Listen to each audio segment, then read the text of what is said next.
selalu puji ku sembah tiada seperti-Mu. Ingin hidupku menyenangkan-Mu. Segala puji, segala hormat, segenap hatiku menyembah. Terimalah nabi hidupku sebagai persembahan yang hidup. Segala puji, segala hormat, segenap hatiku menyembah. Terimalah nabi hidupku sebagai persembahan yang hidup. Sebagai persembahan yang hidup. Sebagai persembahan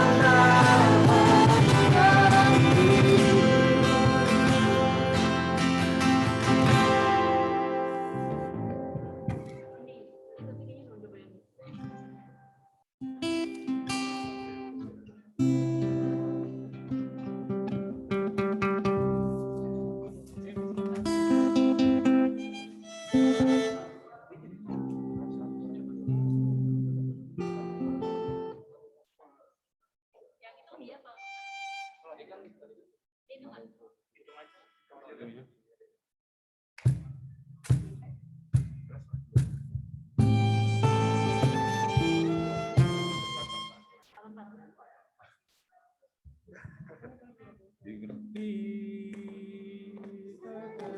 Panjangin main.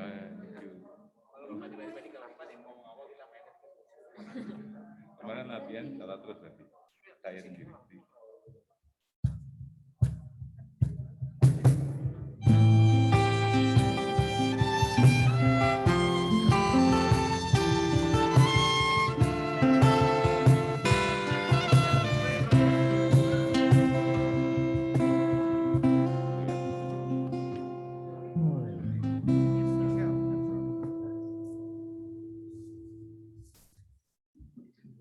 Salah ya.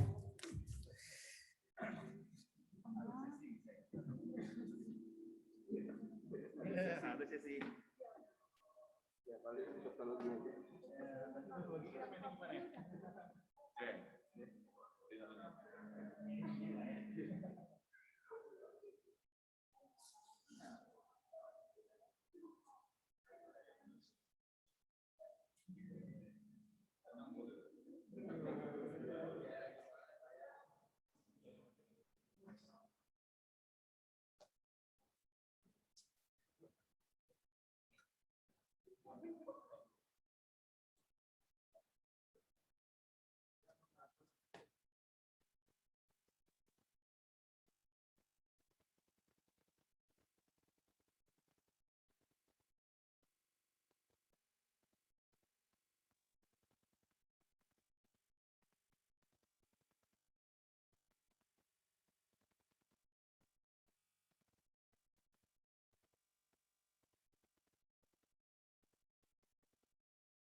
Shalom, selamat sore Bapak Ibu Saudara sekalian. Kita bersyukur untuk sepanjang hari ini di mana Tuhan boleh mengizinkan kita semua untuk melewatinya. Kita juga bersyukur atas penyertaan serta kekuatan dari Tuhan dalam kita menjalani puasa sepanjang hari ini. Bapak Ibu Saudara, ketika kita kembali beribadah di sore hari ini, saya mengajak kita sekalian untuk mengambil waktu untuk berdiam diri di hadapan Tuhan. Kita mengambil waktu teduh sejenak di hadapan Tuhan. Saat teduh.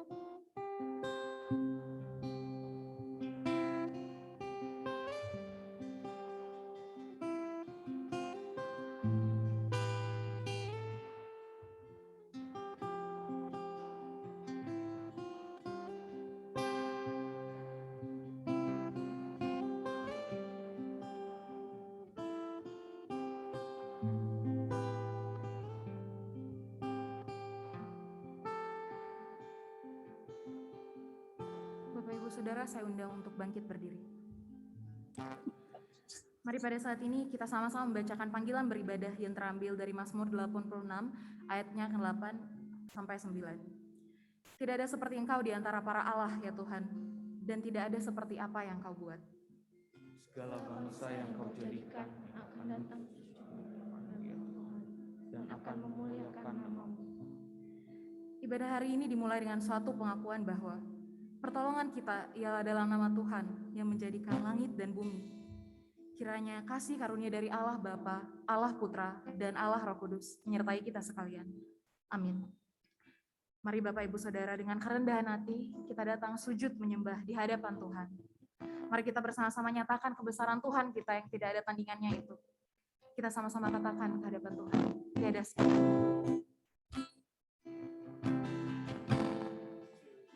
Segala puji, segala hormat, segenap hatiku menyembah-Mu. Terimalah segenap hidupku sebagai persembahan yang hidup.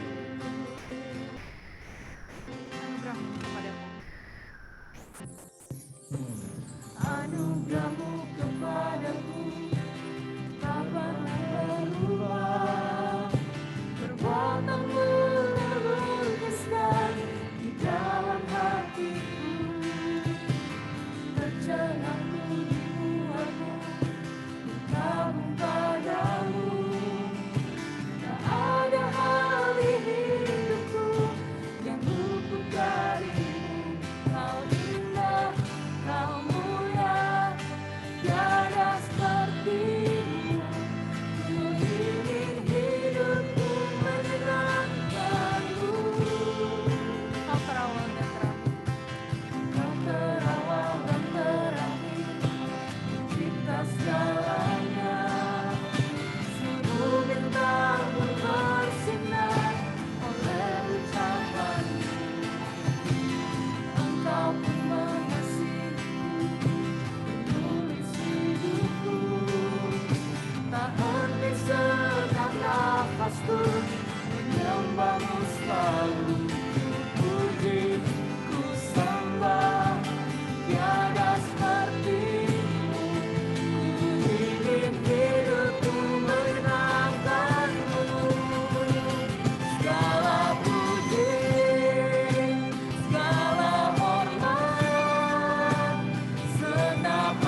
awal dan terakhir, cinta segalanya. Seluruh bintang pun bersinar oleh ucapanmu. Engkau pun mengasihiku, menulis hidupku. Tak henti segenap nafasku, menyembahmu selalu. Puji, ku sembah, tiada sepertimu. Ku ingin hidupku mengenangkanmu. Segala puji, segala hormat, segenap hatiku menyembahmu. Terimalah segenap hidupku sebagai persembahan. Segala puji, segala hormat, segenap hatiku menyembahmu. Terimalah segenap hidupku sebagai persembahan yang hidup, sebagai persembahan yang hidup, sebagai persembahan yang hidup. Mari kita sambil berdoa. Kami menaikkan segala puji dan hormat kami ke hadapan-Mu ya Tuhan, kami yang hidup. Kami bersyukur akan Engkau dan kami bersyukur akan penyertaan-Mu atas setiap kami yang boleh kami rasakan sepanjang hari ini. Ya Tuhan, pada saat ini kami berada dalam hadirat-Mu untuk memuji dan memuliakan nama-Mu, serta untuk mendengarkan kebenaran-Mu. Kiranya Roh Kudus-Mu yang menuntun setiap kami dan mengarahkan hati serta pikiran kami kepada Engkau, sehingga fokus kami sepanjang peribadatan ini benar-benar terarah kepada Engkau saja. Biarlah Engkau yang menguasai peribadatan ini mulai dari awal, pertengahan, hingga pada akhirnya. Biarlah ya Tuhan peribadatan kami pada sore hari ini menjadi suatu persembahan yang harum bagi kemuliaan nama-Mu. Ya Tuhan, pada saat ini kami juga sadar bahwa kami tidak layak untuk berada di hadapan-Mu.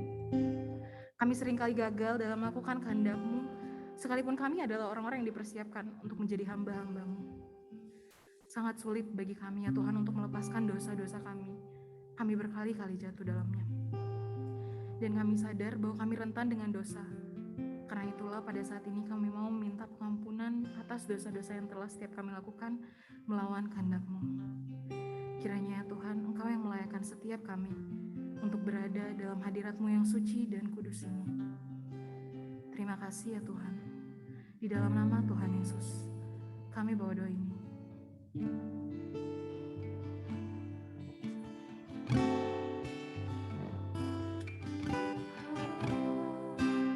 Ampunilah aku yang meninggalkanmu setelah apa yang Engkau berikan padaku. Kini ku kembali padamu yang sejati, menyerahkan seluruh hidupku. Berita anugerah terambil dari Efesus 2 ayat 8 sampai 9. Sebab karena kasih karunia kamu diselamatkan oleh iman. Itu bukan hasil usahamu, tetapi pemberian Allah. Itu bukan hasil pekerjaanmu. Jangan ada orang yang memegahkan diri. Bapak Ibu Saudara dipersilakan duduk. Benar Bapak Ibu Saudara, hanya karena kasih karunia Allah yang membuat kita dapat diselamatkan. Karena sekalipun kita berusaha sekuat mungkin dengan tenaga kita, semua usaha kita untuk memperoleh keselamatan adalah sia-sia. Karena pada dasarnya kita memang tidak berdaya.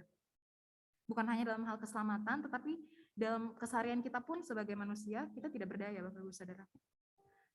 Kita sekalian telah melewati paruh pertama dari semester ini, dan kita percaya bahwa berbagai hal boleh kita lewati, karena melalui anugerahnya, Allah telah memampukan setiap kita. Untuk itu, Bapak Ibu Saudara, pada saat ini, saya mau mengajak kita sekalian untuk berdoa untuk semester paruh kedua semester ini. Yang pertama, kiranya Tuhan menguatkan dan memampukan setiap kita dalam menjalani paruh kedua dari semester ini, dan biarlah setiap kita juga diberikan kesadaran untuk terus bergantung kepada Tuhan sepanjang semester ini, dan bukan bergantung pada kekuatan kita sendiri. Yang kedua, kita juga mau bersama-sama berdoa untuk persiapan gereja-gereja dalam memasuki perayaan Natal.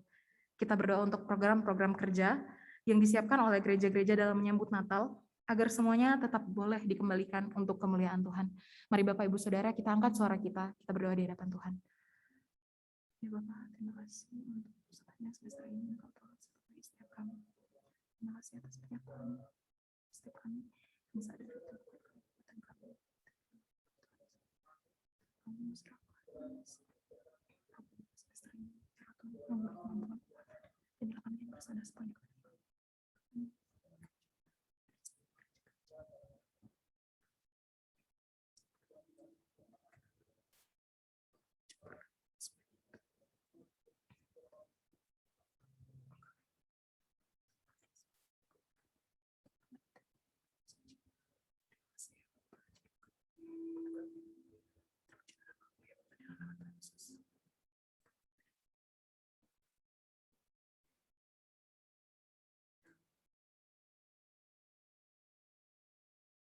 Ini setiap seruan doa dan permohonan kami ya Bapak. Kami mau alaskan seluruh permohonan ini dalam nama Tuhan Yesus. Biarlah Tuhan Engkau yang boleh menjawab seturut dengan kehendak-Mu. Kami berdoa ini, amin. Bapak Ibu Saudara, saat ini kita akan mendengarkan firman Tuhan yang akan dibawakan oleh hamba-Nya. Mari kita persiapkan hati dan pikiran kita untuk mendengarkan firman Tuhan, serta kita nyatakan kerinduan kita melalui pujian ini. Yesus beres, Pak.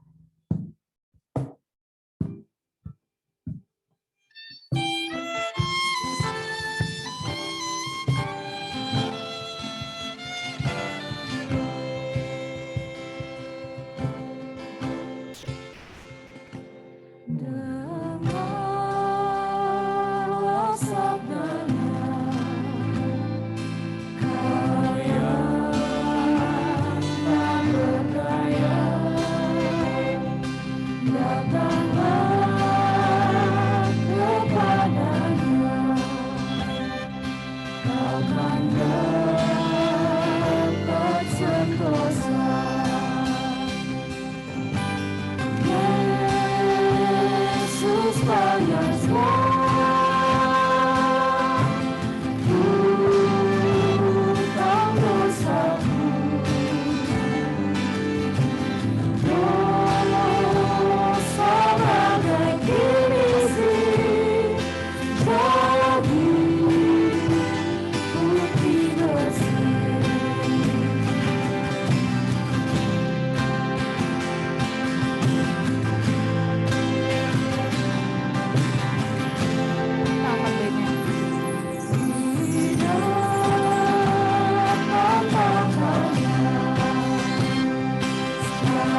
Mari kita bangkit berdiri.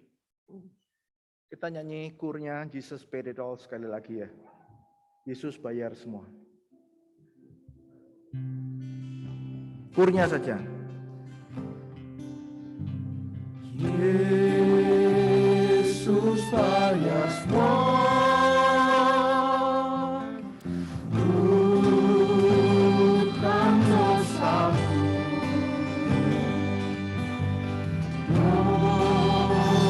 Dosa bagai permisi, jadi putih. Sekali lagi, Yesus bayar semua. Yesus bayar semua, bukan dosamu. Dosa bagai kirmisi, jadi putih bersih.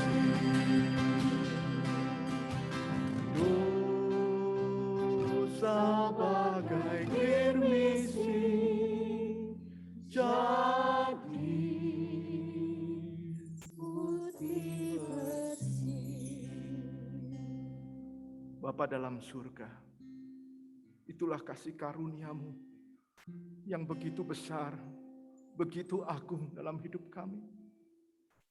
Siapakah kami sehingga kami boleh menerima pengorbanan anak Allah yang tunggal, yang darahnya dicurahkan bagi setiap kami. Ya Tuhan, sungguh besar kasih karunia-Mu. Kami bersyukur sepanjang hari ini kami boleh bersama ya Tuhan merenungkan kasih karunia-Mu. Sapalah kami kembali sore hari ini dengan kebenaran firman-Mu. Biarlah kami boleh sekali lagi ya Tuhan memahami kasih karunia-Mu di dalam kehidupan kami. Tolong hamba-Mu yang lemah dan terbatas, supaya dia boleh menjadi alat kemuliaan Tuhan yang mendatangkan berkat bagi anak-anak-Mu. Dan pakailah juga segala peralatan yang ada ini ya Tuhan, sambungan internet khususnya bagi rekan-rekan yang ada jauh di tempatnya masing-masing ya Tuhan. Agar semua peralatan perlengkapan ini boleh berjalan dengan baik. Tidak ada satupun yang menghalangi firman-Mu diberitakan. Terima kasih Bapa. Demikian kami berdoa di dalam nama Tuhan Yesus, Juru Selamat kami yang hidup. Amin. Silakan duduk saudara sekalian. Terima kasih tim puji-pujian yang telah memimpin kita sekalian pada sore hari ini. Shalom. Selamat sore. Saudara-saudara yang terkasih dalam Tuhan, senang sekali boleh menyapa saudara sekalian pada sore hari ini. Kami sungguh berharap seharian ini rancangan program Hari Doa Semester Ganjil 2021 telah menolong kita sekalian, khususnya sebagai keluarga besar STT Saat, untuk tenggelam di dalam perenungan akan kasih karunia Allah.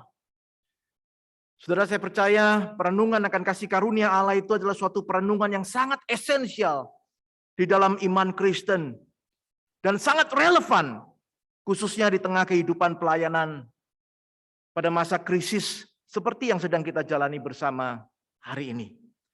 Karena itu, kiranya kasih karunia Allah itu yang telah menopang kita boleh terus melanjutkan topangannya dalam kehidupan saudara dan saya melalui hari-hari ke depan. Saudara, di pagi Pak Beni telah mengajak kita melihat kebesaran kasih karunia Allah itu. Yang seharusnya kebesaran kasih karunia Allah itu senantiasa mendorong kita untuk hidup dengan kesungguhan, menjauhi dosa, dan mempersembahkan hidup bagi Allah dalam Kristus Yesus. Itulah hidup dalam kasih karunia, saudara, dalam renungan kita pagi tadi. Kemudian saudara, melalui renungan pribadi maupun kelompok, kita sekalian juga telah ditolong untuk merefleksikan kasih karunia demi kasih karunia Allah yang telah kita terima dalam segenap aspek kehidupan kita, sekaligus membagikannya kepada rekan-rekan kita dalam KTB maupun kelompok-kelompok tutor. Nah, sore hari ini saudara, kita akan melanjutkan perenungan kita tentang kasih karunia. Kita mau bersama melihat bagaimana kasih karunia Allah itu juga senantiasa tersedia bagi segenap perjuangan hidup kita ke depan sebagai anak-anak dan hamba-hamba Tuhan. Sehingga kita butuh dan harus untuk selalu berfokus dan bergantung pada kasih karunia-Nya. Saudara, mari kita bersama membaca dari surat Paulus kepada jemaat Galatia, pasal yang kedua, saudara. Tanpa sengaja, tanpa janjian, tadi pagi Pak Beni menyampaikan Roma pasal yang ke-6. Waktu mulai membaca, saya sudah mulai merasa, wah ini kok sama yang saya mau sampaikan ya. Jadi saya mau ngajak kita membaca dari pasal yang kedua, saudara, ayat yang ke-20. Satu ayat yang saya percaya tidak asing bagi kita sekalian. Saudara, mayoritas terjemahan berbahasa Inggris menempatkan kalimat terakhir di ayat 19 itu sebagai kalimat pertama ayat 20. Sehingga kalimat panjangnya itu dimulai dengan pernyataan Paulus, kalau saudara melihat di Alkitab LAI kita, dengan kalimat terakhir ayat yang ke-19, saudara. Demikian firman Tuhan. Aku telah disalibkan dengan Kristus. Namun aku hidup, tetapi bukan lagi aku sendiri yang hidup, melainkan Kristus yang hidup di dalam aku. Dan hidupku yang kuhidupi sekarang di dalam daging adalah hidup oleh iman dalam Anak Allah yang telah mengasihi aku dan menyerahkan dirinya untuk aku. Demikian jauh pembacaan firman Tuhan. Nah, saudara, sedikit pendahuluan kita memahami surat Galatia, saudara. Hari ini, saudara, pandangan yang lebih populer dalam tafsiran-tafsiran tentang surat Galatia berpendapat bahwa surat ini ditulis oleh Paulus kepada jemaat yang ada di provinsi Galatia, wilayah Kekaisaran Roma. Saudara, pandangan ini berbeda dengan pandangan tradisional yang lebih berpendapat bahwa lokasi jemaat Galatia itu adalah di sebuah distrik Asia Kecil yang lebih berada di utara wilayah Kekaisaran Roma. Jadi ada dua pendapat, Galatia Utara dan Galatia Selatan, kira-kira begitu, saudara. Nah, pandangan Galatia Selatan yang lebih populer hari ini sebenarnya menempatkan kepenulisan surat ini lebih awal, saudara. Bahkan menganggap surat Galatia sebagai surat yang paling awal ditulis dalam kumpulan 13 surat-surat Paulus dalam Perjanjian Baru. Para penafsir berpendapat bahwa Paulus menulis surat ini tidak lama setelah ia kembali dari perjalanan misinya yang pertama. Kita tahu dalam perjalanan misi Paulus yang pertama, saudara, di Kisah Rasul pasal 13 dan pasal 14, kalau kita merekonstruksi kira-kira, saudara ya. Saya membayangkan dalam perjalanan misinya itu Paulus melayani khususnya, saudara, setelah dari pulau Siprus, dalam keadaan yang kemungkinan, saudara, dia lemah tubuh. Dia melanjutkan pelayanannya di selatan daerah Asia Minor, yang meliputi kota-kota seperti Perga di Pamfilia, Antioquia di Pisidia, dan berkeliling di kota-kota seperti Iconium, Listra, dan Derbe. Nah, setelah beberapa waktu ia berkeliling melayani di daerah-daerah tersebut, Paulus bersama rekan-rekan seperjalanannya berlayar kembali ke Antioquia yang ada di Syria. Tempat mereka dulu diserahkan kepada kasih karunia Allah untuk memulai pekerjaan misi yang telah mereka selesaikan waktu itu. Nah, ceritanya belum lama setelah Paulus kembali dari perjalanan misi tersebut, setelah ia itu mendengar kabar tentang pergumulan dari jemaat yang baru dimulainya, baru dibangunnya itu. Di tengah jemaat telah muncul pengajar-pengajar yang memberitakan apa yang Paulus sebut sebagai another gospel, Injil yang lain. Para pengajar sesat tersebut menekankan bahwa percaya kepada Tuhan Yesus saja itu nggak cukup. Kasih karunia itu tidak cukup. Orang percaya harus tetap dituntut untuk menjalankan aturan hukum Taurat, termasuk tradisi-tradisinya. Nah, setelah kita bersama tahu dalam pelayanannya Paulus sangat menekankan kasih karunia Allah sebagai dasar iman Kristen. Itu sebabnya Paulus menulis surat Galatia. Rasul Paulus rindu untuk mengajak jemaat kembali mengingat ajaran penting tentang kasih karunia. Seperti yang pernah ia ajarkan kepada mereka dan hidup di dalam kasih karunia Allah tersebut. Dengan geram Paulus mengatakan, jangan engkau meninggalkan ajaran yang begitu penting tentang kasih karunia itu, Injil itu, dan menggantinya dengan ajaran-ajaran yang lain. Saudara, di tengah teguran, nasihat, dan peringatan yang Paulus sampaikan kepada jemaat Galatia, Paulus kemudian mengatakan kalimat yang tadi kita baca bersama. Sekali lagi, yang saya percaya nggak asing, saudara, bagi kita sekalian. Paulus mengatakan, aku telah disalibkan dengan Kristus. Namun aku yang hidup ini bukan lagi aku sendiri yang hidup, melainkan Kristus yang hidup di dalam aku. Dan hidupku yang kuhidupi sekarang di dalam daging adalah hidup oleh iman dalam anak Allah yang telah mengasihi aku dan menyerahkan dirinya untuk aku. Saudara, dari terjemahan yang seperti ini, secara sederhana sebenarnya kita bisa melihat bahwa Paulus itu menggambarkan hidup dalam kasih karunia Allah itu adalah hidup yang selalu ada dalam dua ketegangan. Saudara. Di satu sisi, sekalipun orang Kristen itu masih menjalani hidup di dunia ini, tetapi orang Kristen itu jelas dikatakan, saudaraku, telah disalibkan dengan Kristus. Sehingga sebenarnya bukan ia sendiri yang hidup, tetapi Kristus yang hidup di dalam dia. Dia tetap ada di dalam dunia, tetapi itu bukan dia, tetapi Kristus yang hidup di dalam dia. Di satu sisi orang Kristen itu hidup masih ada di dalam tubuh, yaitu daging. Seperti kita ini, daging, bobotnya aja lain-lain, saudara kan ya. Tetapi sebenarnya ia juga sekaligus hidup oleh iman dalam anak Allah yang telah mengasihi dan menyerahkan diri baginya. Saudara, inilah gambaran ketegangan yang tadi pagi juga telah dijelaskan oleh pendeta Benny. Hidup Kristen jelas bukan berhenti ketika seorang itu menerima Tuhan Yesus sebagai Tuhan dan Juru Selamat. Ia menerima kasih karunia Allah dan that's it. No. Setelah momen yang begitu krusial itu, seorang Kristen masih terus hidup di dalam dunia ini. Bahkan ia masih ada di dalam tubuhnya yang adalah daging dengan berbagai kelemahannya. Ingat, dikatakan saudara, roh itu penurut tapi daging itu lemah. Dan kita hidup dengan daging itu, di dalam kelemahan-kelemahannya. Bahkan dalam konteks kita di seminari ini, saudaraku, kita mungkin juga bisa mengatakan hidup Kristen itu jelas. Bukan berhenti ketika kita menerima kasih karunia Allah. Menjawab panggilan Tuhan. And that's it. No. Setelah momen yang begitu krusial itu. Yaitu kita menjawab panggilan Tuhan. Saudara, mungkin waktu camp. Mungkin waktu kita sedang saat teduh pribadi. Dan berbagai macam momentum yang lain kita mengatakan, ini aku Tuhan, utus aku mau.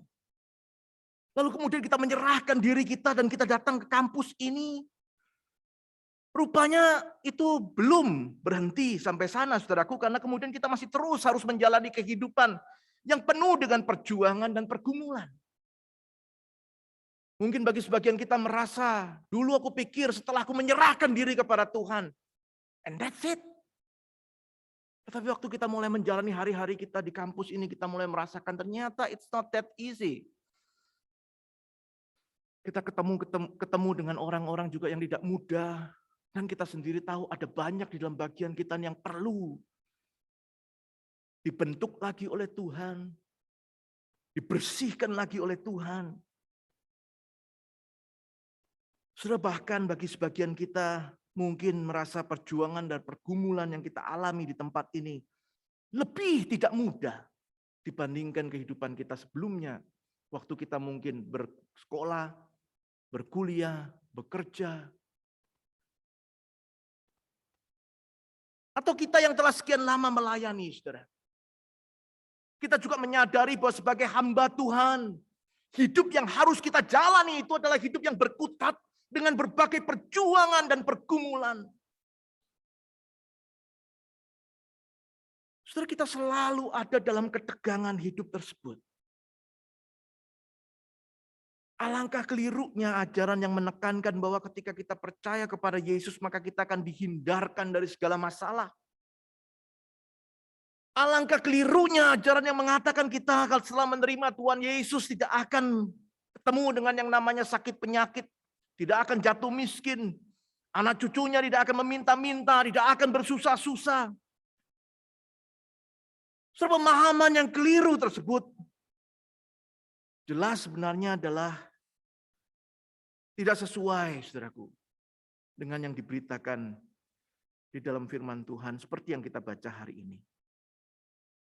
Kita masih terus menjalani segala perjuangan dan pergumulan dalam dunia ini. Kita harus menjalani perjuangan dan pergumulan dalam tubuh yang adalah daging dengan segala kelemahannya ini. Tetapi yang membedakan hidup di dalam kasih karunia itu dengan hidup yang lalu atau hidup yang lama, saudaraku, adalah hidup kita ini adalah hidup yang dalam kasih karunia Allah itu. Ini yang harus mendapatkan penekanan, saudara. Itulah yang Paulus saksikan dan tegaskan dalam bagian ini. Hidup Kristen adalah hidup di dalam kasih karunia Allah. Apa maksudnya, saudara? Sekali lagi, tadi pagi kita telah melihat bagaimana hidup di bawah kasih karunia Allah itu dikatakan adalah hidup yang meninggalkan dosa. Dosa itu adalah masa lalu. Kita bukan lagi hamba dosa. Seorang yang memahami kasih karunia adalah seorang yang menghargai kasih karunia itu. Sehingga dia menjaga kehidupannya, saudaraku.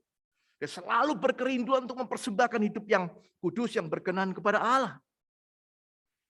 Nah, sore hari ini, saudaraku, saya rindu untuk menyoroti dari sisi yang lain.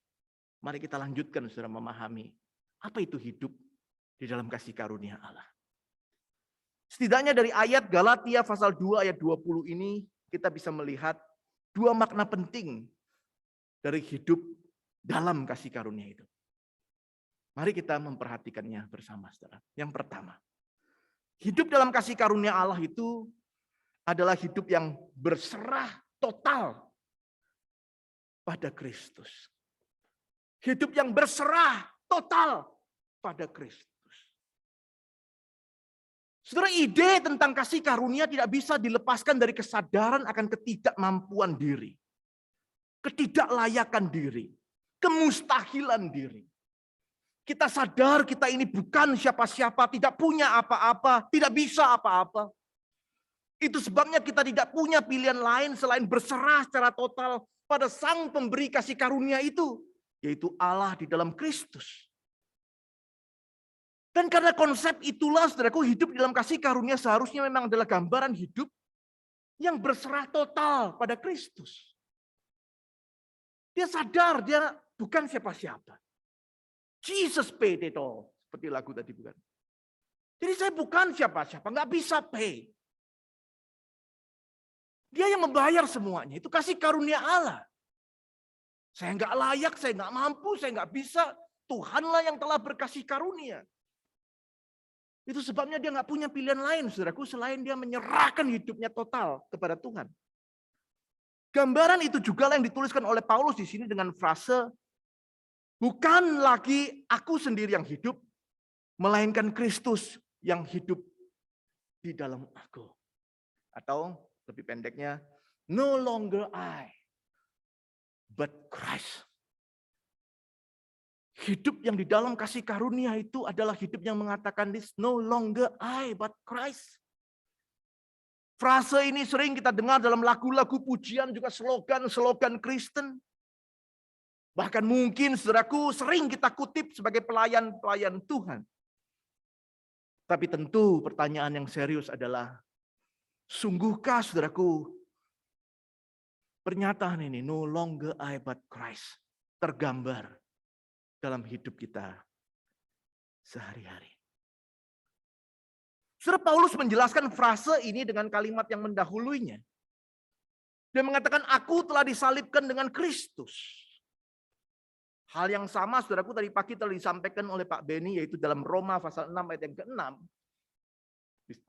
Di sana Paulus memakai kata yang sama, dia mengatakan, karena kita tahu bahwa manusia lama kita telah turut disalibkan.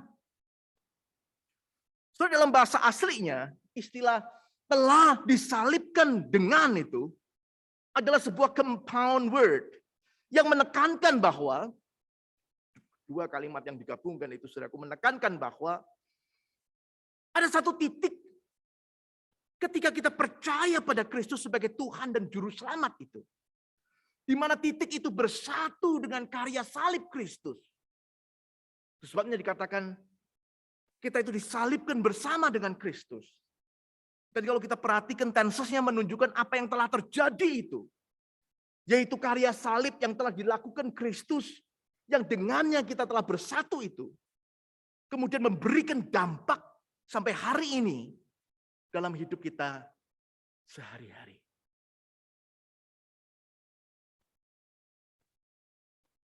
So, dan dampaknya itulah yang dikatakan Paulus sebagai no longer I, but Christ.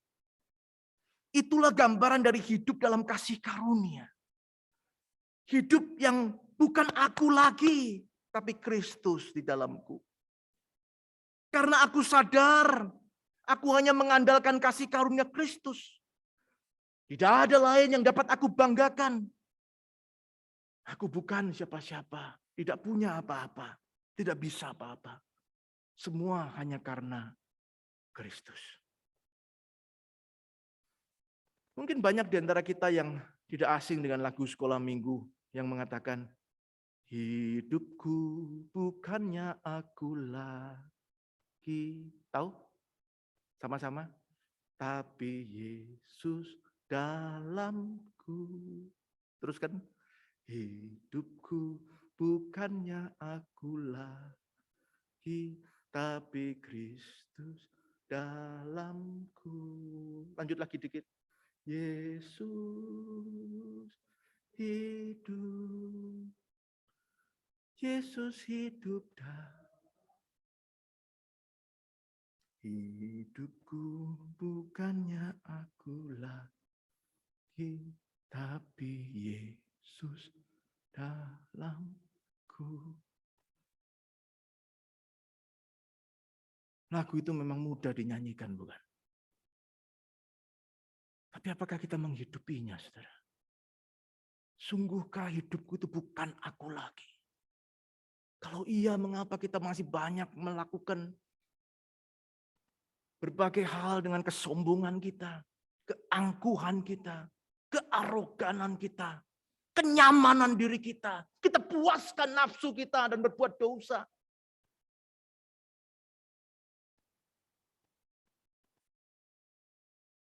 Saudara, no longer I, but Christ itu berbicara penyerahan hidup yang total. Total itu artinya bukan sebagian-sebagian.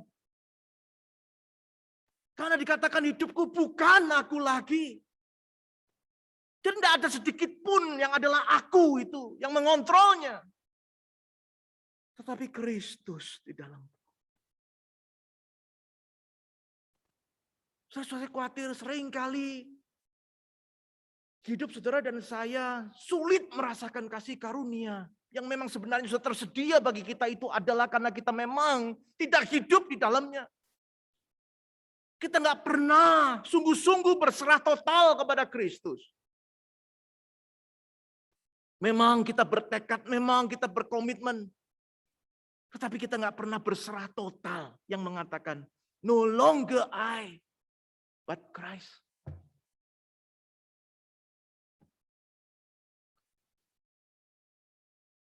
Saudara F.B. Meyer, seorang Bible expositor, pengajar Alkitab yang sangat terkenal asal Inggris, yang hidup sejaman dengan D.L. Moody, saudaraku, suatu hari bersaksi tentang sebuah pengalaman yang sangat mengubahkannya. Saudara, ia bercerita hari itu dia diundang di sebuah acara perpisahan dari beberapa lulusan dari Cambridge yang akan segera berangkat ke China. Di antara yang hadir itu ada seorang anak muda bernama Siti Stat.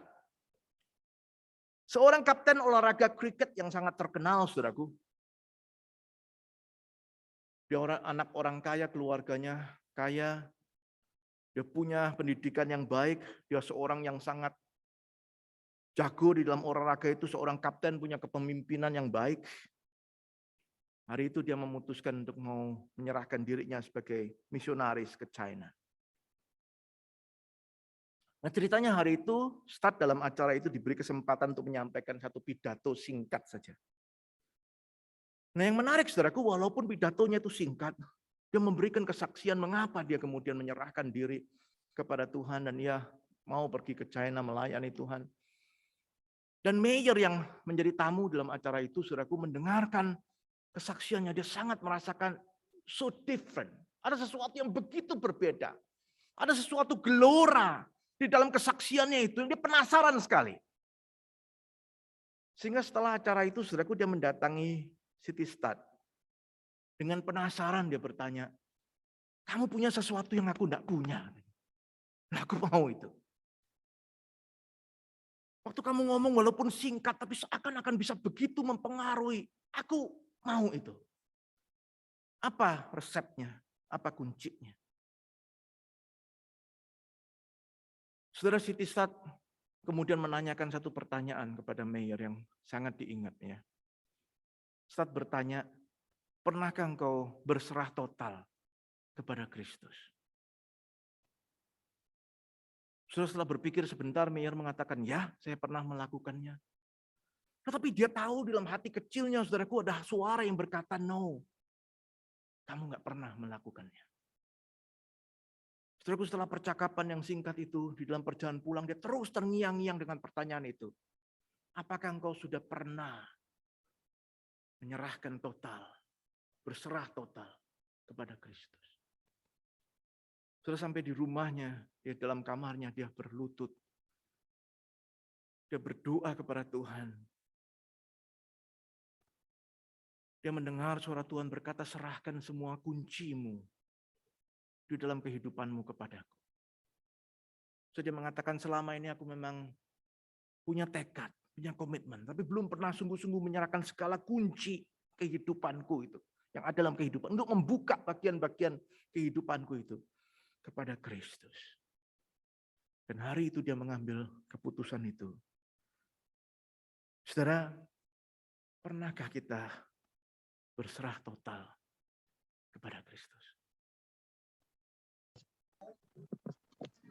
Hudson Taylor, orang misionaris yang lain lagi, pernah mengatakan, hanya ada dua kemungkinan saja. Kristus adalah Tuhan atas segalanya dalam hidup kita. Atau dia sama sekali bukan Tuhan kita. If Jesus is not the Lord of all, He is not Lord at all. Dia bukan Tuhan sama sekali dalam hidup kita.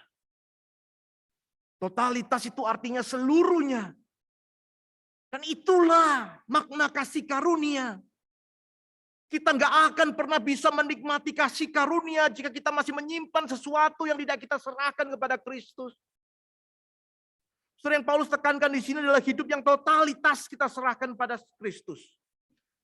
Tentu ini berbicara tentang sesuatu yang sangat radikal, saudaraku. Sayang sekali, sering kali kita menggantikannya dengan ide sederhana tentang membuat komitmen misalnya. Kita terbiasa dengan ide kalau akhir tahun kita disuruh mengambil tekad, mengambil komitmen. Saudaraku, padahal yang ditekankan di dalam ajaran firman Tuhan ini adalah penyerahan yang total. Di dalam bahasa Tuhan Yesus mengatakan tentang menyangkal diri, memikul salib, mengikut aku. Tetapi kita lebih jago dalam tawar-menawar, termasuk dengan Tuhan, bukan? Kita bertekad mengikut Dia, tapi dengan berbagai dalil yang kita simpan untuk diri sendiri. Mungkin kita mengatakan, tetapi izinkan aku menguburkan Bapakku. Tetapi izinkan aku, boleh nggak saya pulang sebentar saja cuma untuk pamitan. Saudara, yang Yesus inginkan adalah penyerahan total. Tapi jangan-jangan kita sama seperti pemuda kaya yang kepadanya Yesus berkata, juallah segala milikmu, serahkan kepada orang miskin.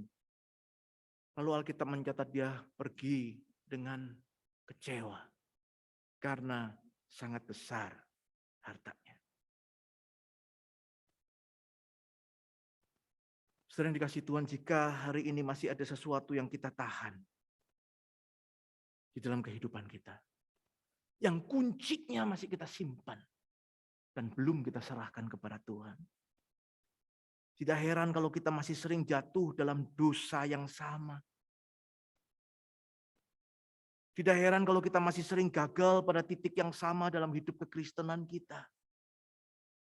Tidak heran kalau kita masih punya kekhawatiran, ketakutan, kekecewaan, kepahitan yang sama, yang sangat menghambat dan mengganggu perjalanan kita melayani Tuhan. Saudara yang kasih Tuhan, hidup di dalam kasih karunia itu adalah hidup yang berserah total kepada Tuhan. Ingatlah saudara, if Jesus is not the Lord of all, He is not the Lord at all. Sungguhkah Kristus itu Tuhan kita? Kalau Dia memang Tuhan kita, saudaraku, mari kita serahkan secara total hidup kita. Apa yang kau khawatirkan hari ini? Apa yang masih engkau pertahankan? Tidak mau engkau serahkan kepada Kristus? Hobi-hobi apa? Kenikmatan-kenikmatan apa? Rencana-rencana apa? Harapan-harapan apa? Ambisi-ambisi apa, saudara? Hidup dalam kasih karunia adalah hidup yang berserah. And let God take over our life. Yang kedua, saudara. Hidup di dalam kasih karunia itu adalah hidup yang berjalan intim di dalam Kristus. Saudara, Paulus melanjutkan, dan hidupku yang kuhidupi sekarang di dalam daging adalah hidup oleh iman dalam Anak Allah yang telah mengasihi aku dan menyerahkan dirinya untuk aku. Nah, saudaraku, ini adalah gambaran kedua tentang hidup yang di dalam kasih karunia itu, yaitu kita nggak pernah berjalan sendiri lagi. Kristus di dalam kita. Dia beserta kita. Itu adalah yang Yesus janjikan. Kristus yang mengasihi dan menyerahkan dirinya untuk kita. Dan inilah kasih karunia yang limpah itu, saudaraku.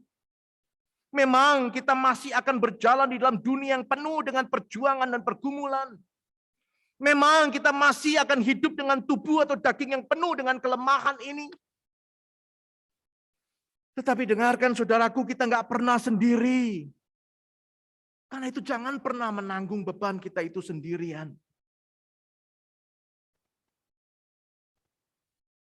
Saudaraku, Tuhan Yesus yang menganugerahkan kasih karunia itu kepada kita adalah Dia juga yang menawarkan kepada kita di dalam undangannya yang begitu terkenal itu, marilah kepadaku, engkau yang letih, lesu, berbeban berat. I want to give you rest. I will give you rest. Setelah kita mengatakan kita percaya Kristus. Pertanyaan saya pertama tadi, sudahkah kita berserah total? Kalau kita sudah berserah total, mestinya saudaraku Tuhan yang take over. Sehingga kita bisa mulai merasakan rest itu. Tapi pertanyaannya, mengapa kita tidak merasakannya, saudara? Karena di dalam perjalanan kita itu, saudaraku, di dalam perjalanan kita melalui kehidupan di dunia ini, di dalam perjalanan kita dengan tubuh yang adalah daging, dengan berbagai kelemahannya ini, kita lupa bahwa Kristus sebenarnya sedang menyertai kita. Mestinya kita berjalan dengan intim di dalam Dia. Dan itulah kasih karunia.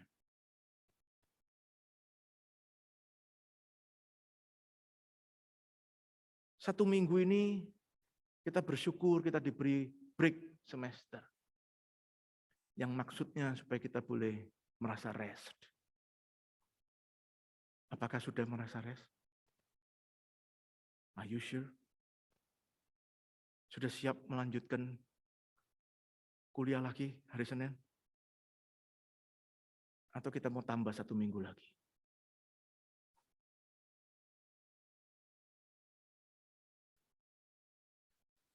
Saudara dan saya hidup di sebuah zaman yang syarat dengan ide bahwa produktivitas itu sangat penting. Kita diberitahu bahwa produktivitas itu akan menentukan keberhasilan. Kalau kita nggak berkarya, kita nggak akan berhasil. Orang mengatakan, saudara, dulu memang kita itu work harder. Sekarang kita perlunya work smarter. Tetapi orang-orang yang work smarter kemudian berkata ternyata smarter saja nggak cukup, tetap harus harder. Pemerintah pada waktu memulai, saudaraku, kabinetnya itu mengatakan kita mau kerja.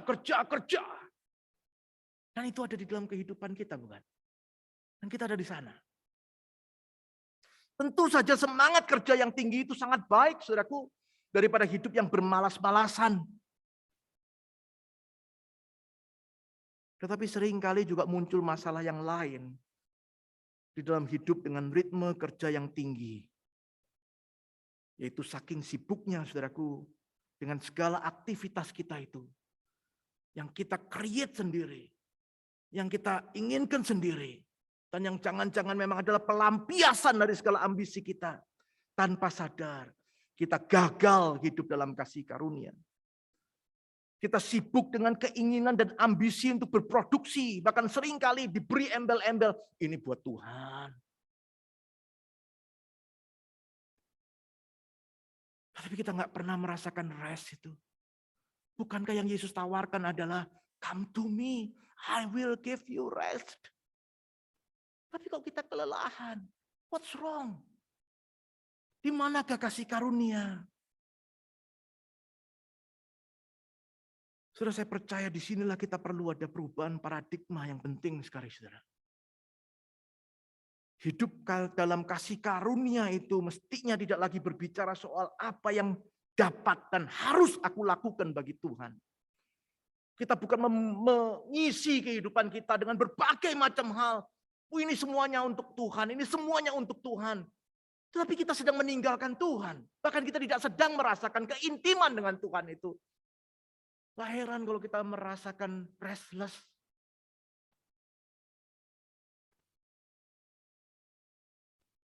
Hidup di dalam kasih karunia itu hidup yang berfokus pada apa yang Tuhan telah lakukan bagiku. Dia telah mengasihiku dan menyerahkan nyawanya bagiku, kata Paulus. Dan aku hidup di dalam iman yang percaya kepada Kristus yang telah mengasihiku dan menyerahkan nyawanya bagiku. Aku hidup di dalam kasih karunia karena aku mengingat apa yang Tuhan telah lakukan bagiku.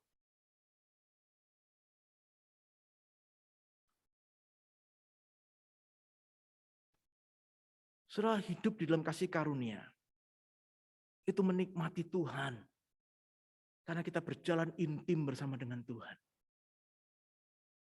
Di dalamnya, saudaraku, memang kita kemudian akan melakukan hal-hal yang Tuhan inginkan untuk kita lakukan.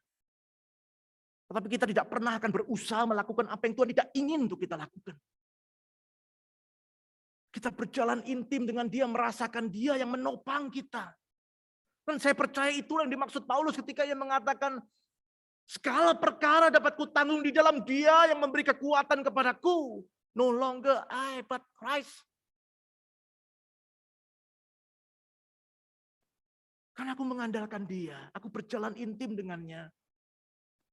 Dan Dia selalu merasakan rest itu.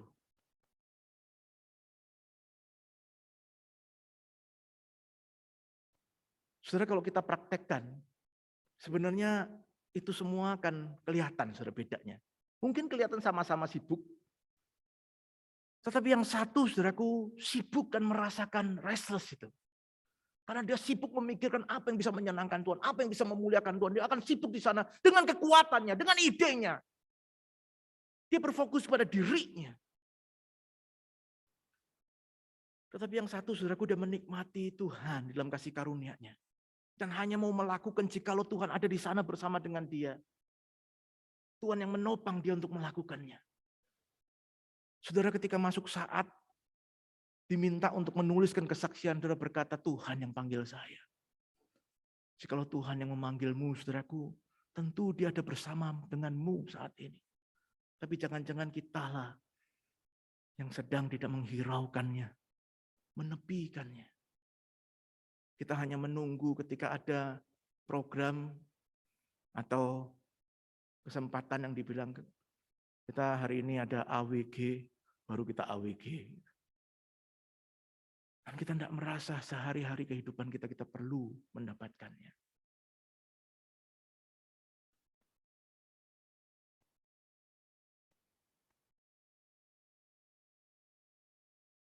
Saudara, minggu depan bersama-sama kita akan memperingati reformasi.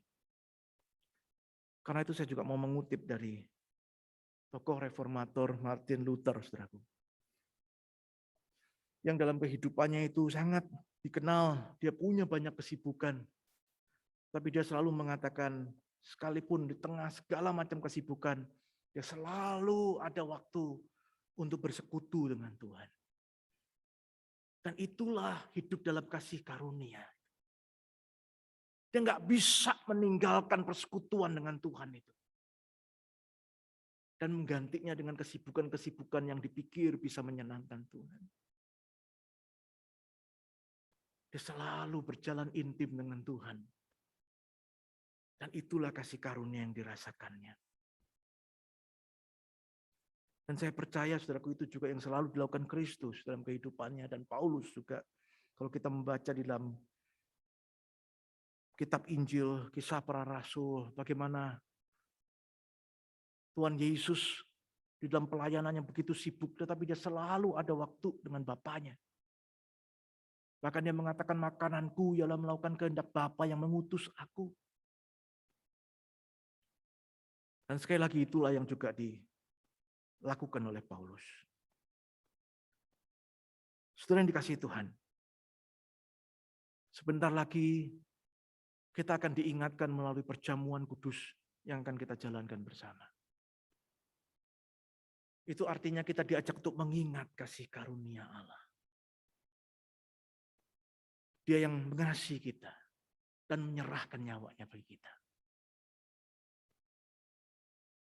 Adakah saudara merasa sudah lama nggak semeja dengan Tuhan dalam perjamuan kudus karena pandemi yang membatasi kita? Mari kita manfaatkan apa yang akan segera kita nikmati ini dengan mengingat kasih karunia itu. Supaya paruh kedua perjalanan kita dalam semester ini, kita sungguh boleh berjalan intim dengan Tuhan, hidup dalam kasih karunia-Nya.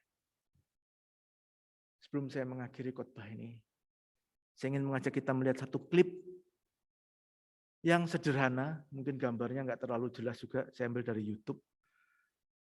Rekaman amatiran dari China. Tapi saya ingin mengajak kita memperhatikan tokoh yang ada di sana. Dan mari kita bayangkan jikalau kita ada di sana, saudara. 小美女，你去哪儿去了呀？上哪儿去了？这么晚了？啊？这么晚了，你去哪儿去了？恁家是哪儿的？啊？北庄啊？不是北庄啊？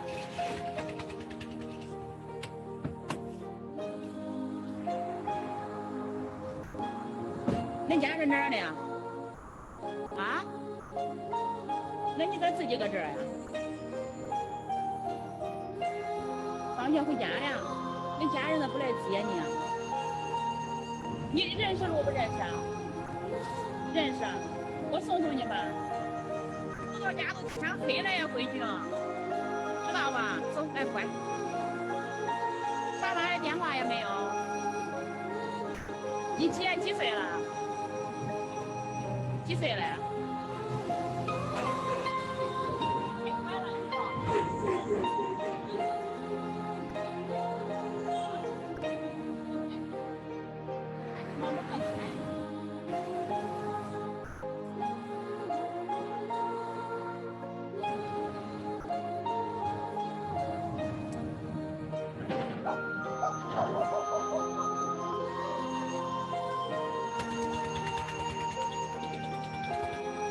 你看我都跟你走这么久了，咋还没到家呢？还有多远呢？妞妞，你是不是迷路了？是不是迷路了？走，阿姨送你回家，你相信我，你看我都送你真远了，是不是？来，相信阿姨来。你看看，你都走过了，这边都7.2公里了。 Rupanya sepulang sekolah, Wah, anak ini mendapati orang tuanya nggak menjemput.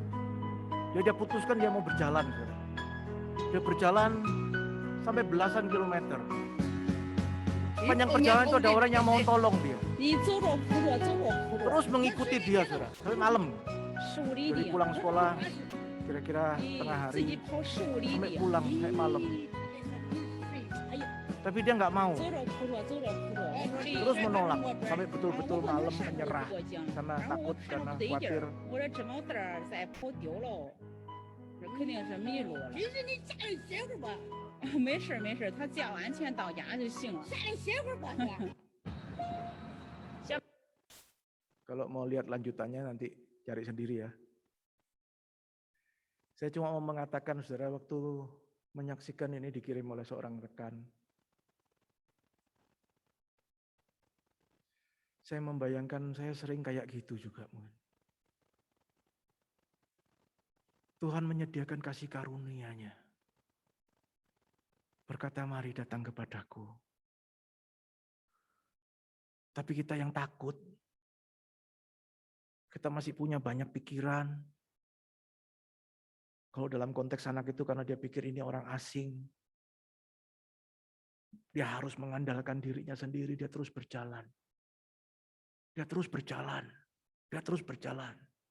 Bahkan kalau saudara baca teksnya tadi dikatakan, sebenarnya perjalanannya itu berlawanan arah dengan rumahnya. Artinya dia sebenarnya sedang semakin berjalan semakin jauh dari tujuannya. Di tengah kelelahan, kecapean itu dia putus asa. Dia baru berserah total. Dan menerima kasih karunia yang tersedia baginya. Saudaraku yang dikasihi Tuhan, jangan menunggu sampai kita parah keadaannya. Kita bersyukur di tengah semester ini, Tuhan menganugerahkan waktu tenang buat kita. Dan Dia sedang berkata, mari, nikmatilah kasih karuniaku. Serahkan total hidupmu padaku. Berjalanlah intim denganku. Karena kasih karunia sajalah yang bisa menolongmu. Apa jawab kita? Mari kita berdoa.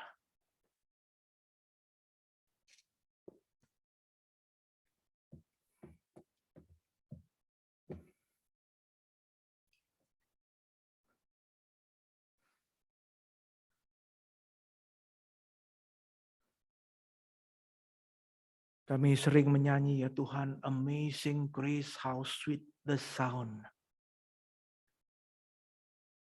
Tetapi kami pada waktu yang sama sering mendapati diri kami jauh dari hidup di dalam kasih karunia.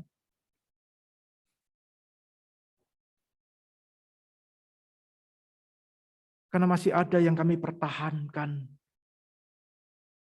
yang tanpa sadar maupun sadar tidak kami serahkan kepadamu. Ampuni kami Tuhan. Jikalau kami mau hidup dalam kasih karunia, kami harus berserah total kepadamu. Menyerahkan ego kami. Kesenangan-kesenangan kami yang mementingkan diri. Arogansi kami. Ambisi kami. Dan membiarkan Engkau yang take control our life. Because no longer I, but Christ live in me. Di dalam kasih karunia-Mu Engkau senantiasa berjalan bersama kami Tuhan. Tetapi kami yang sering kali mengabaikan Engkau. sibuk dengan keinginan kami, agenda kami. Bahkan di tengah kesibukan kami sering kecewa, marah kepadamu ketika kami tidak mendapatkan apa yang kami inginkan. Di sanalah kami sebenarnya sedang ada di dalam restlessness.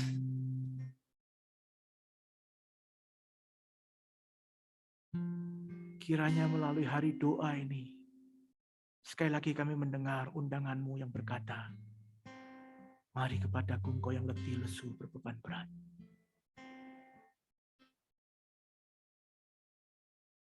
Terima kasih Tuhan, engkau baik.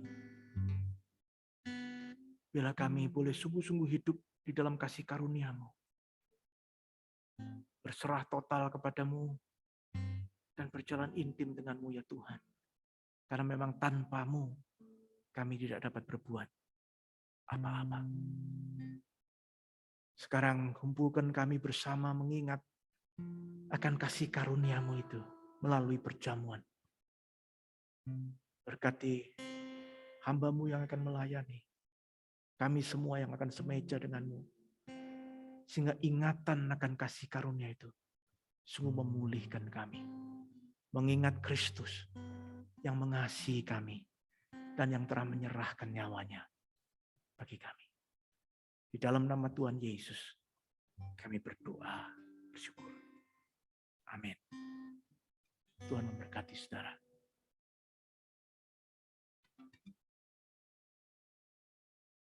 Bapak Ibu Saudara, sekarang kita akan mengikuti perjamuan kudus. Mari kita sekalian mempersiapkan hati kita untuk mengikuti perjamuan kudus ini. Saya ajak kita untuk mengangkat pujian Jaminan Mulia.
Sekarang ini.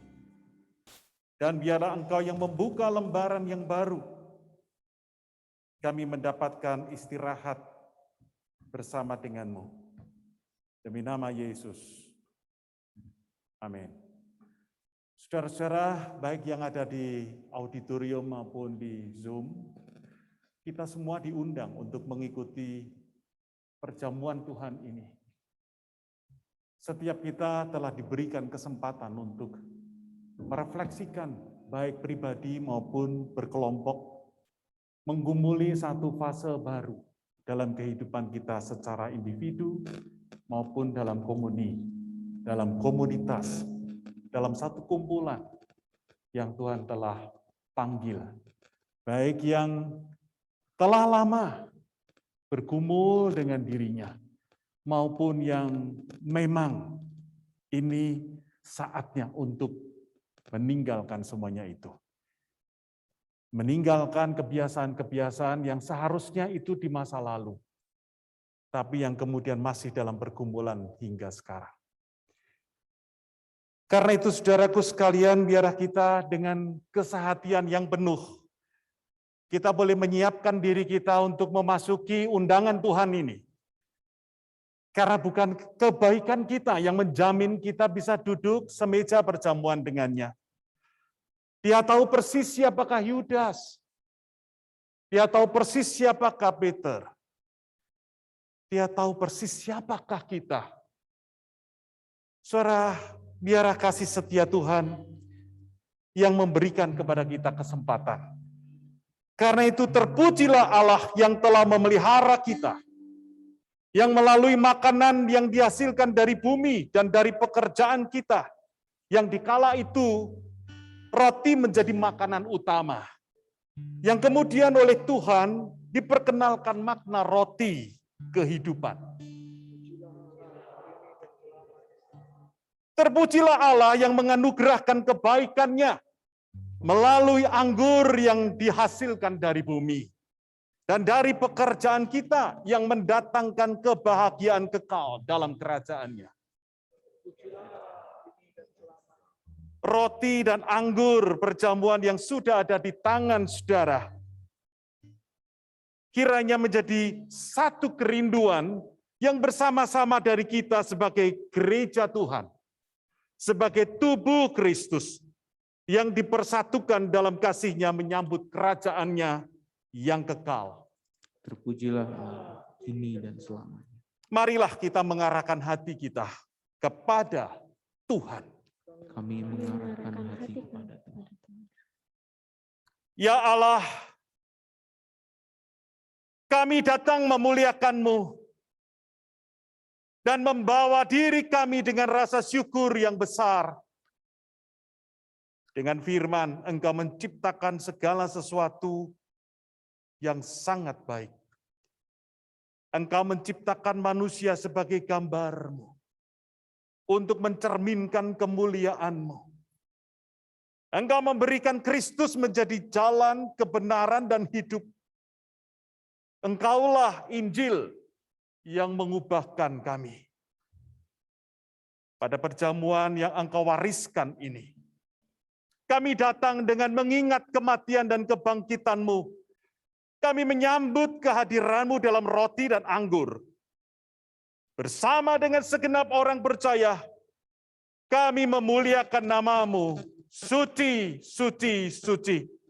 Semuanya boleh bangkit berdiri dan bersama-sama memuliakan kesucian Allah.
silakan duduk kembali. Kuduslah Engkau ya Allah, dan segala kemuliaan hanya bagi nama-Mu. Melalui perjamuan ini, berkatilah kami. Oh, curahkanlah Roh Kudus ke dalam hati kami. Kiranya roti dan anggur ini menjadi persekutuan. Terpujilah Roh Kudus. Kita bersyukur dan yakin bahwa Roh Kudus telah dicurahkan atas kita. Sehingga dengan iman kita mengalami kehadiran Kristus bersama di sini.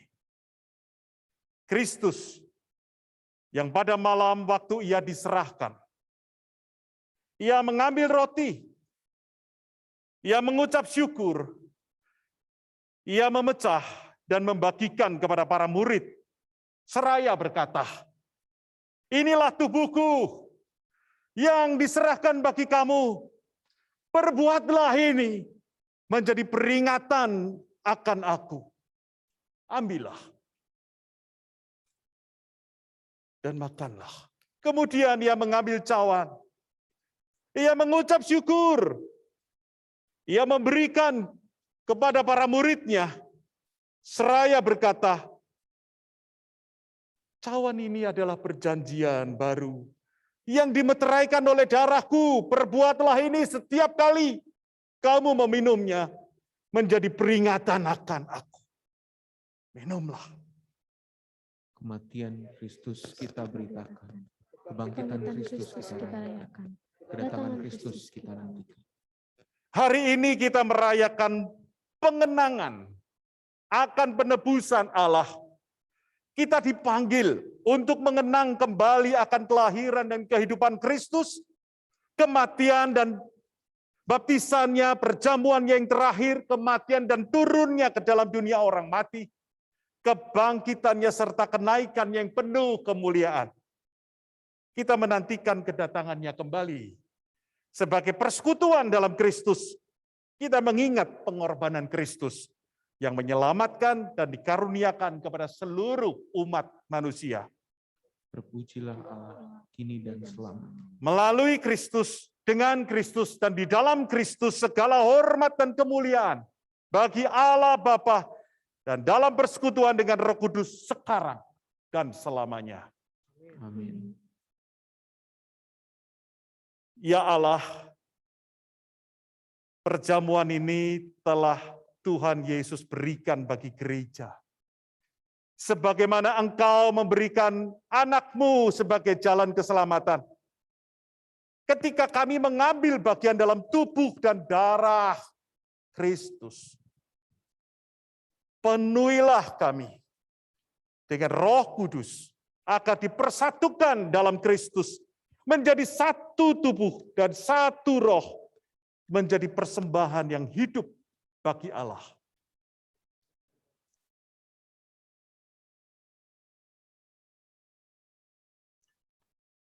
Saudaraku sekalian, mari kita siapkan roti kita. Roti yang dipecah-pecahkan ini adalah persekutuan kita dengan tubuh Kristus.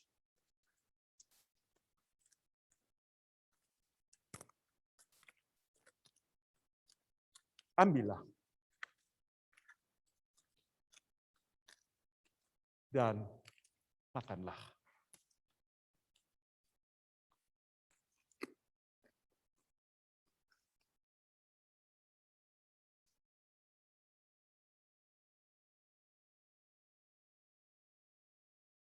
Saudara-saudara, dan anggur yang dituangkan ke dalam cawan syukur yang ada di tangan kita adalah persekutuan dengan darah Kristus. Ambillah.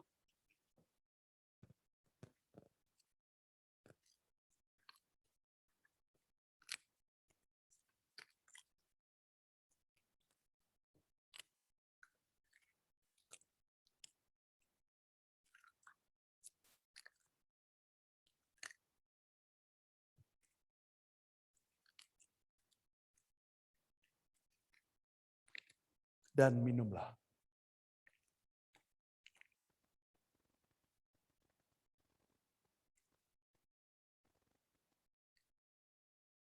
Dipersilakan duduk kembali.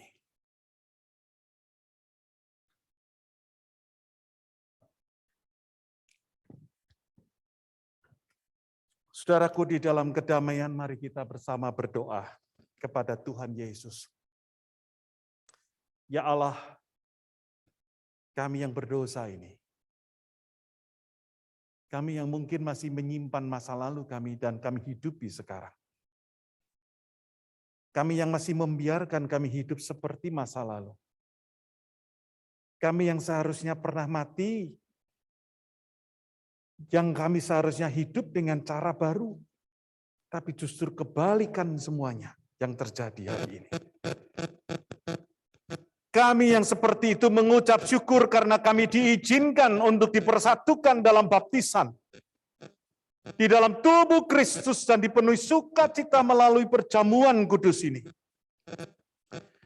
Karena itu ya Tuhan, berikanlah kami kepastian dan arah untuk melihat kesatuan gereja-Mu. Dan tolonglah kami untuk menghargai, menghormati pengampunan-Mu. Sekarang kami telah merasakan perjamuan yang telah Engkau persiapkan bagi kami jauh sebelum kami ada di bumi ini. Biar suatu hari kami dapat bersama-sama dengan Engkau di rumah-Mu yang abadi itu. Melalui Yesus Kristus, anak-Mu, Tuhan kami, dan dalam kesatuan dengan Roh Kudus, kami berdoa. Amin. Saudaraku sekalian, perjamuan Tuhan ini biarlah memeteraikan pada kita satu komitmen yang baru. Sepanjang hari yang secara khusus Tuhan siapkan untuk kita. Saudara mengingatkan bahwa tidak ada pengambilan cawan, maka tolong masing-masing membereskan cawannya dan membawa keluar auditorium ini dan membuang di tempat sampah di depan. Tuhan memberkati.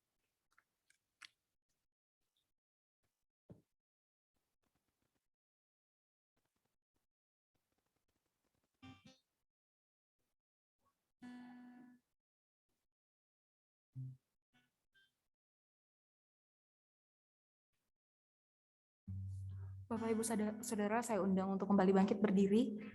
Mari kita kembalikan segala kemuliaan kepada Tuhan kita. Kita naikkan penghormatan dan pujian kita kepada Tuhan kita. Doksologi. Puji Allah Bapa Putra, puji Allah Roh Kudus, ketiganya yang esa. Mohon selamat sinar berkah.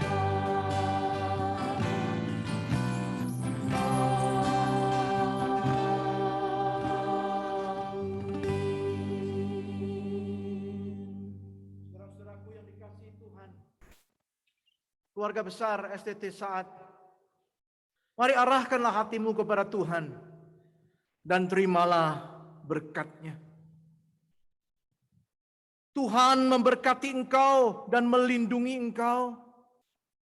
Tuhan menyinari engkau dengan wajah-Nya dan memberi engkau kasih karunia. Tuhan menghadapkan wajah-Nya kepadamu dan memberi engkau damai sejahtera yang melampaui segala akal. Mulai hari ini sampai selama-lamanya. Amin. Bapak Ibu Saudara dipersilakan duduk dan dipersilakan untuk mengambil saat teduh.